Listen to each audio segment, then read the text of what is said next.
الرحيم اللهم صل على محمد وعلى آل محمد كما صليت على إبراهيم وعلى آل إبراهيم إنك حميد مجيد بسم الله الرحمن الرحيم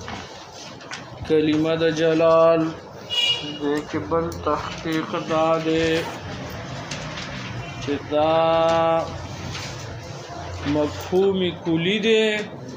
او کو مفهوم جزئی دی مفهوم کلی دی او کدا مفهوم جزئی دی تعریف کوم پاتې تعریف د چا د واجب تعالی او بس اوس کوو کلمه د جلال دا مفهوم کلی دی او کو مفهوم جزئی دی نو پدې کې دوه قول دي سو قول دي یو قول د جمهور دی یو قول د چا دی جمهور متکلمین دی جمهور متکلمین وای چې دا واجب تعالی الله واجب تعالی اسم لپاره د مفهوم کلی دی خو منحصر دی په فرد واحد کې اسم دی لپاره د مفهوم کلی او منحصر دی په فرد واحد کې واجب تعالی الله دا اسم لمفهوم الكلی او منحصر دی په فرد واحد کې په یو فرد کې څه دی منحصر راغلی دی یا لکه پوه پېښولې دا د چا په نسبت باندې جمهور متکلمین په نسبت او د بعضو علامه تبتزانی سے په نسبت باندې د بعضو متکلمینو او د علامه تبتزانی سے په نسبت باندې اسم لمفهوم الجزئی اسم دا اسم دے لپاره د مفهوم جزئی اسم دے لپاره د مفهوم جزئی لپاره علم دے کنا خاص نوم دے بس سو قول شو اول قول د جمهور متکلمین چې واجب تعالی اسم لمفهوم الکلی اسم دا اسم د مفهوم کلی لپاره منحصر دی په فرد واحد جمهور متکلمین دا تعریف کوي هو اسم دا یو اسم دی اسم للذات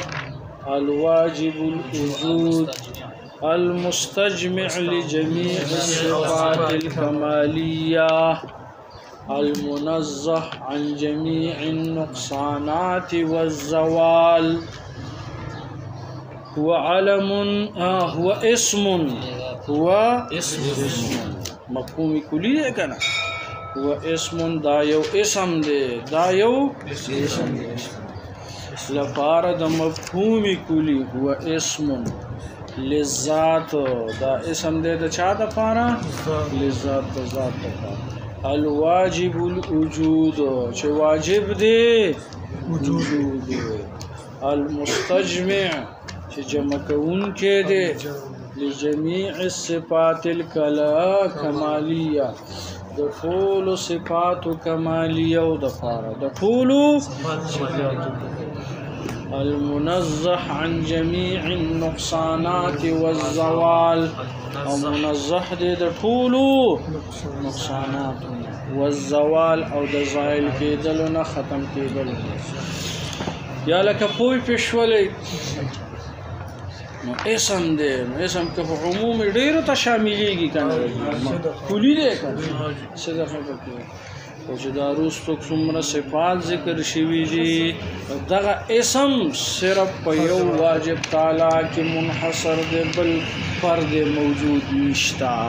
ذهنم پوره رسېدلی لکه مثلا ته د انسان تعریف وکړې که نه حیوان ناطق او په دنیا کې څوک هم نو صرف آدم علیه السلام انسان خو کلی و مفهوم کلی و منحصر په فرد واحد کې چې صرف آدم علیه السلام ذهن دې پوره رسېدلی صح مجهول الواجب الثاني هو اسم للذات الواجب الوجود المستجمع لجميع الصفات الكمال المنزه عن جميع النقصانات والزوال فدوی باندې اعتراض واردېږي په جمهور متکلمین باندې اعتراض واردېږي او جمهور متکلمین تاسو وایي چې واجب تعالی اسم لمفهوم الکلی کلمه د توحید مفید لپاره د توحید نشوا کلمه د توحید مفید لپاره د توحید نشوا جمهور وایي چې د واجب تعالی اسم لمفهوم الکلی کنا په دوی باندې اعتراض واردېږي جمهور چې تاسو وایي الله جل جلاله اسم دې د مفهوم کلی د پاره نو کلمه د توحید مفید لپاره د توحید نشوا کلمه د توحید مفید لپاره د توحید نشوا لا اله الا الله نشته معبود الا الله مگر یو الله دې الله خو مفهوم کلی دی څه دی مفهوم کلی دی چې مفهوم کلی دی دلته کې کلمه د توحید مفیده توحید نشو کنه توحید خو ثابت نشو تا خو مفهوم کلی ثابت کړ یا لکه پوه شوي په دې خبره باندې اعتراض شو کنه اعتراض نه جواب مونږ وایي ستا اعتراض به علی واردېدلی ستا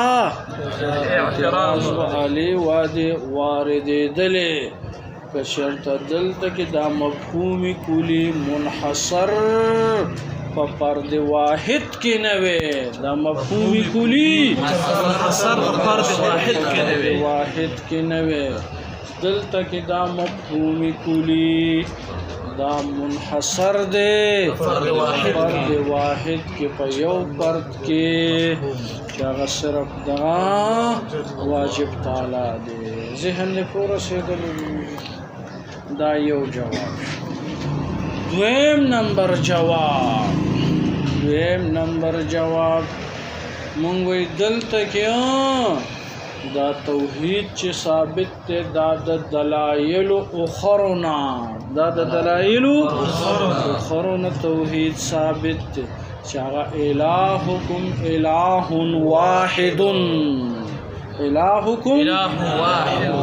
واحد معبود ستاسو معبود واحد دی د توحید والا دی الله قل هو الله احد کنا قل هو الله احد یا لکه په مساله باندې د ذهن رسېدلی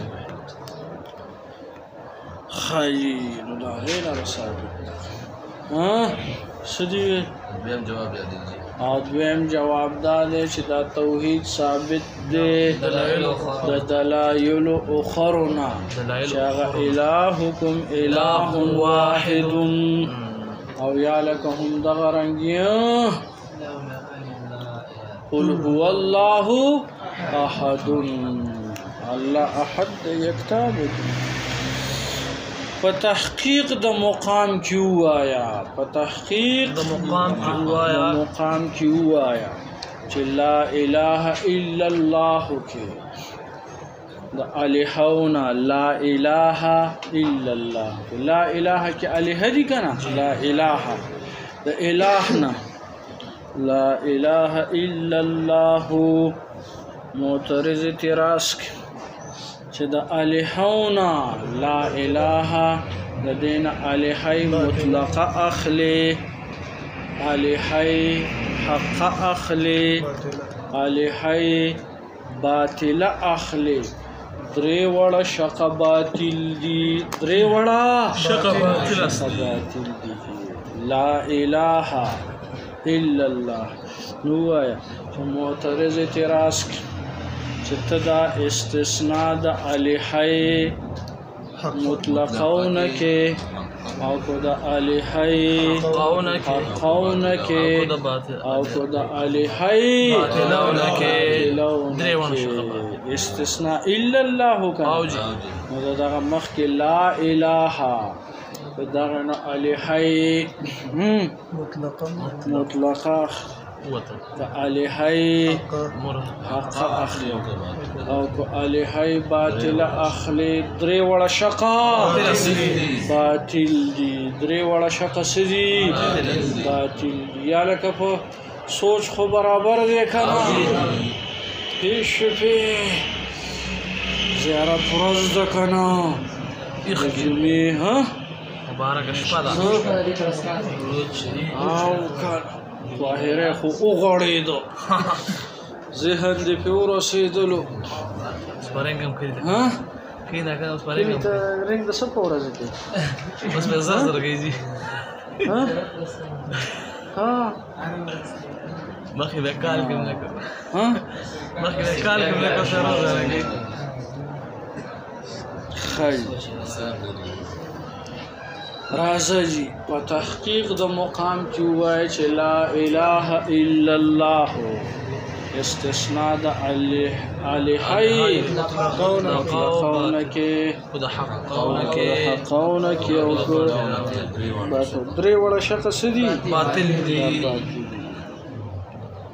هر چی اول شق دی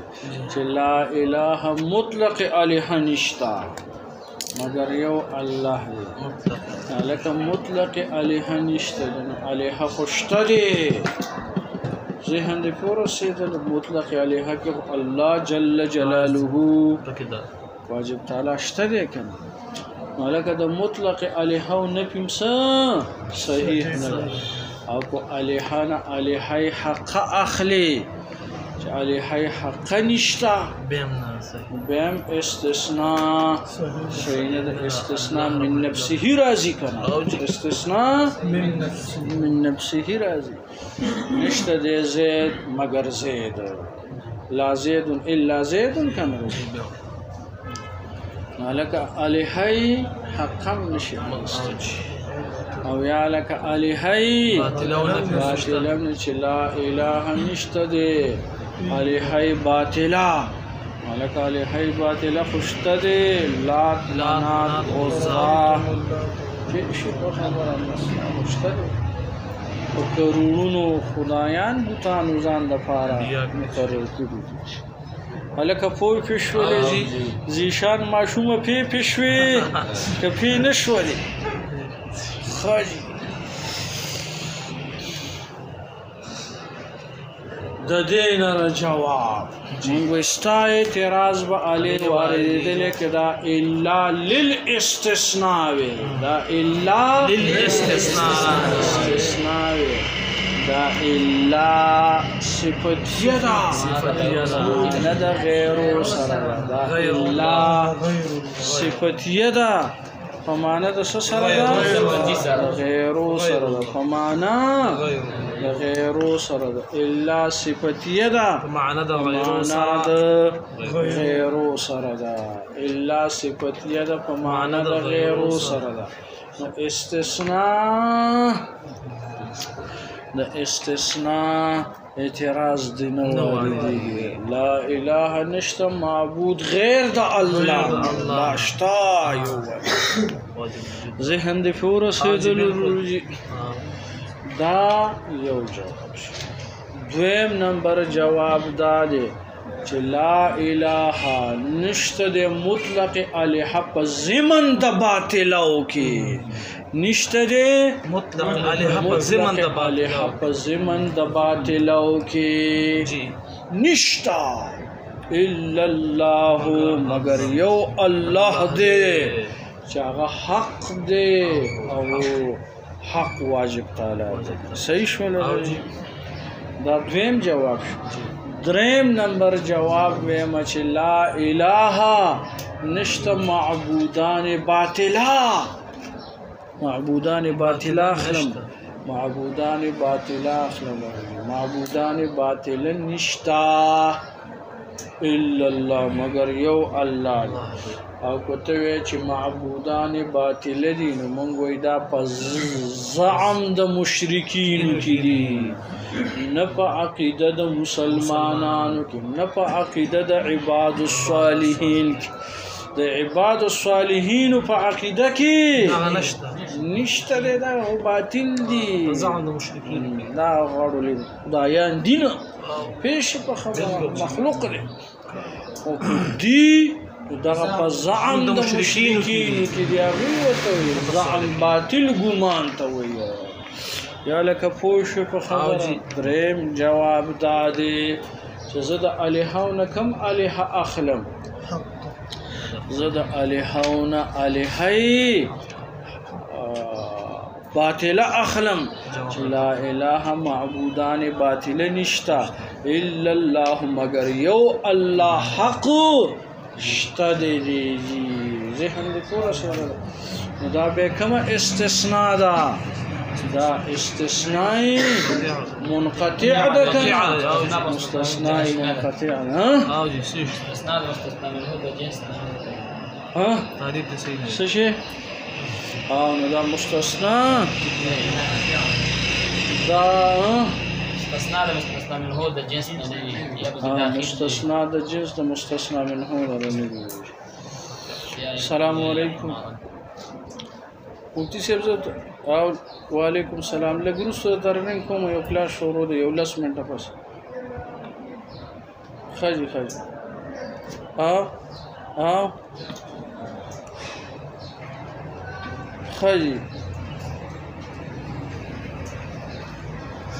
صحیح ٹھیک شو صحیح خاجي څه خبرم کوله مستثنى منقطع مستثنى منقطع څه خبرم کوله الہی باطلا نو الہی باطلا اخلی نو دا موجود دي نو په زعم د مشرکین کې موجود دي نه په زعم د صالحین کې ذهن نه په عقیده د صالحین کې صالحین هغه ته په عقیده وکنه مسله باندې ذهن ورسېدل نو په کلمه د جلال کې څو قولونه راو یو دا چې دا اسم لمفهوم الکلی او دویم قول دا درجه د تفتزانی سے بعض متکلمین او د تفتزانی سے چې دا علم دی او جزئی حقیقی دی علم دی او جزئی حقیقی دی نو هغه دا تعریف کوي هو علم یعنی خاص نوم دی علم للذات د ذات د پاره هو علم للذات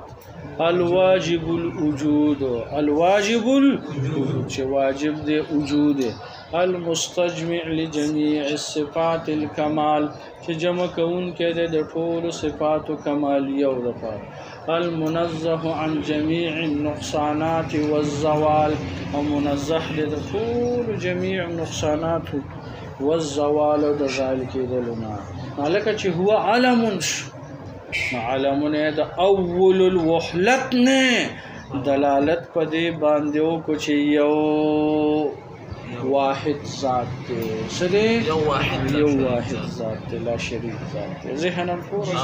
اول الوحلت نه په دې باندې دلالت وکړي او دا تعریف اقرب الى التوحید دی اقرب الى التوحید راغلی توحید ته ډیر زیات نږدې دی کنه چې علم دی بس علم خو خاص نوم ته وایي وعلم للذات ذات چاته وي یو ذات ته یو عرض دی ذات قائم بنفسه او یا لك عرض قائم بالغير لکه دا چونه راواله صحیح شول وعلم للذات الواجب الوجود واجب وجود ضروری وي واجب چاته وي وجود ضروری ممتنع چاته وي چې عدم ضروری وي او ممکن چاته وي چې عدم او وجود دواړه مساوي وي عدم او وجود عدم مقدم وي په وجود باندې لکه عدم مقدم دی په بني آدم باندې ذهن دې پیور رسیدلو آدم علیه السلام مخکې دی نالکه ممکن چاته وي چې عدم او وجود دواړه مساوي وي خو عدم مقدم وي په وجود باندې ذهن پیور رسیدلو د عدم نه بیا وجود ته راوړل کېږي حالکه دا ممکنات د بقعې د عدم نه بقعې د وجود ته راوړلی شوي دي که یا د بقعې د لیس نه بقعې د ایس ته راوړلی شوي دي لیس نه پې وایي حالکه بیا الله جل جلاله دغه لیس نه څه ته راوړل ایس ته یې راوړل ایس امید لکه دنیا ټوله د امیدونو ده که نه امید رابطه ده ذهن دې پورې رسېدلی حاجي زه بس په دې به اکتفا وکړو یا راسې نه خلک در باندې را